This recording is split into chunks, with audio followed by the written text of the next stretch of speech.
नेताजी के परिवार में नेताजी की ही सीट पर क्या खटपट चल रही है? क्या इस बार के चुनाव में बड़ी बहू वर्सेस छोटी बहू की जंग होने जा रही है? क्या मैनपुरी की हॉट सीट पर लेगेसी की लड़ाई अब देवरानी और जेठानी में लड़ी जानी है?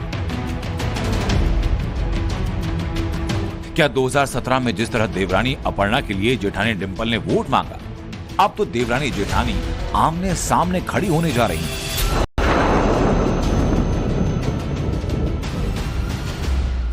मैनपुरी की सीट से डिंपल यादव के सामने अपर्णा यादव के चुनावी मैदान में उतरने की चर्चा कैसे शुरू हुई, इसके लिए पिछले एक हफ्ते की पूरी टाइमलाइन को सिलसिलेवार तरीके से समझना होगा। मैनपुरी से डिंपल यादव का नाम समाजवादी पार्टी की लिस्ट में 30 जनवरी को आ गया था। इसके बाद से ही बीजेपी ने मैनपुरी में अपनी रणनीति बनानी शुरू कर दी। 14 मार्च को अपर्णा यादव की भारतीय जनता पार्टी के राष्ट्रीय महामंत्री सुनील बंसल के साथ ये तस्वीर आती है, जिसमें अपर्णा यादव सुनील बंसल को गिफ्ट देती दिखाई देती है।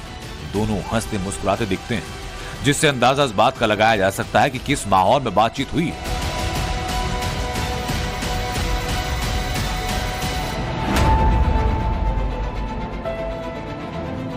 इसके बाद आती है 15 मार्च। इस दिन डिंपल मैनपुरी में चुनाव प्रचार करती हैं। उनसे पूछा जाता है कि कयास है कि अपर्णा यादव समाजवादी पार्टी में शामिल होने जा रही हैं। इस पर डिंपल कहती हैं कि नेतृत्व जो फैसला लेगा उसका स्वागत किया जाएगा।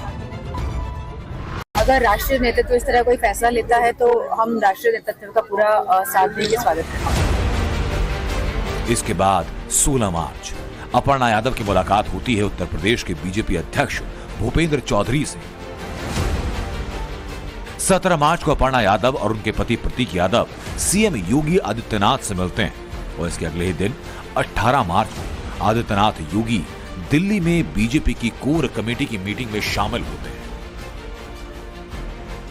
मुझे इस बात का संज्ञान नहीं है क्योंकि मैं इस क्षेत्र में हूँ और अगर पहले भी मिली है कई बार और अभी भी मिल रही है तो इसमें कोई रोक टोक तो है नहीं, कोई भी किसी से भी मिल सकता है। और अगर बीजेपी की प्रत्याशी के रूप में अगर मैनपुरी में उपस्थित है तो कैसी राजनीति है? मैं समझती हूँ कि समाजवादी पार्टी बहुत मजबूती से मैनपुरी लड़ रही है और लोगों का सहयोग, प्यार और साथ मिल रहा है। जब एक एक कड़ी को जोड़ा जाए तो बीजेपी का इशारा बहुत कुछ साफ होता दिखाई दे रहा है। अपर्णा की लगातार 3 दिनों तक बीजेपी के टॉप लीडर्स के साथ मुलाकात, बीजेपी का मैनपुरी सीट पर अभी तक कैंडिडेट ना उतारना, पार्टी में 2 साल से शामिल हुई अपर्णा को अभी तक कोई बड़ा मौका नहीं दिया जाना, ये सारी वो प्रोबेबिलिटी जिन्हें देखकर ये लग रहा है कि बीजेपी अपर्णा यादव को मैनपुरी सीट से उतार सकती है।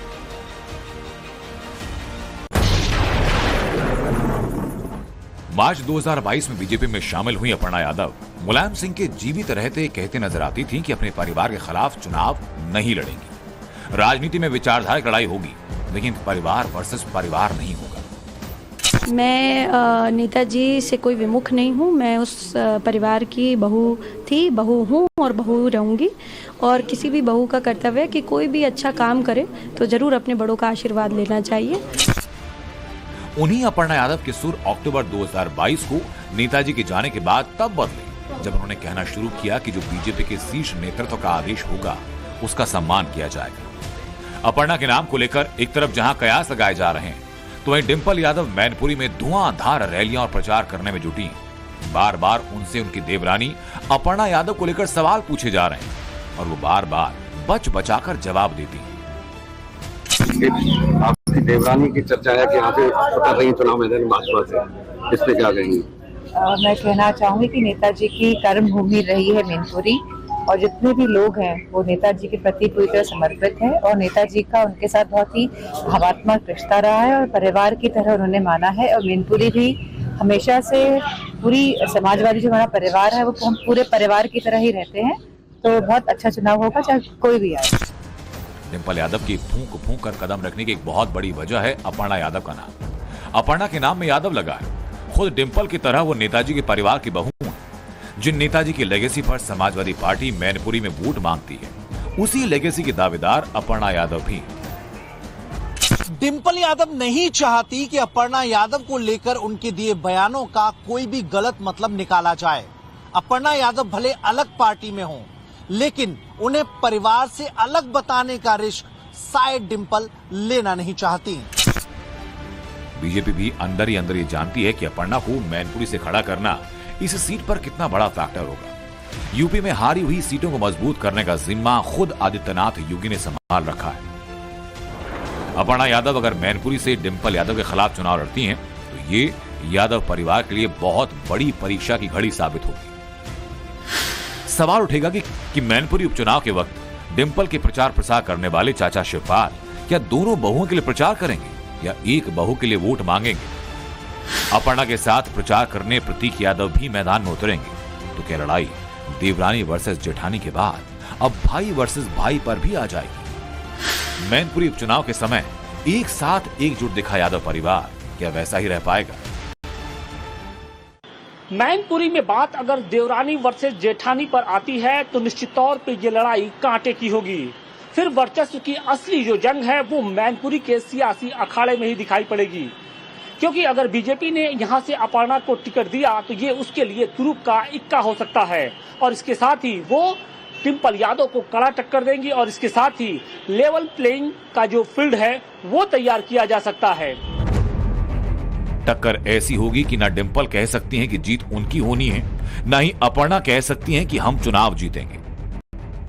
अगर बीजेपी मैनपुरी से जीत जाती है तो मतलब ये कि मैनपुरी वालों ने नेताजी की बहू अपर्णा को अपनाया, यानी बीजेपी को अपनाया। डिंपल और अखिलेश नेताजी का नाम, उनका काम लेकर वोट मांगते हैं। इस तरह से वोट मांगने का अधिकार अपर्णा यादव को भी मिलेगा, यानी बहू वर्सेस बहू के जरिए नेताजी की लेगेसी तय करने की प्रक्रिया में तय हो जाएगा कि मैनपुरी में समाजवादी पार्टी रहेगी या बीजेपी। मुस्लिम यादव समीकरण के बाद पीडीए को मुद्दा बनाकर जो समाजवादी पार्टी पूरे यूपी में इस बार लोकसभा का बिगुल बजा रही है, उसकी पारंपरिक सीट मैनपुरी की जनता, वो भी मुस्लिम यादव जनता का समाजवादियों से मोह भंग होता नजर आ रहा है। बस जो है सब लगे हैं कि मोदी जीत जाए और उनसे ही हमें उम्मीद है। गरीब की हालत में चल रहे हैं कि कोई हमें सुविधा लाइव मिल जाए। हमें जो है जो अच्छा काम कर रहे हैं उन्हीं के साथ देना है और क्या करना। तो क्या लगता है इस बार किन मुद्दों को लेकर चुनाव में आप जाएंगे और मतदान करेंगे? मोदी जी के काम को लेके या अखिलेश के पीडीए फॉर्मूले को लेके? मोदी जी को। क्या कारण है ऐसा जो आप मोदी जी को वोट देंगे?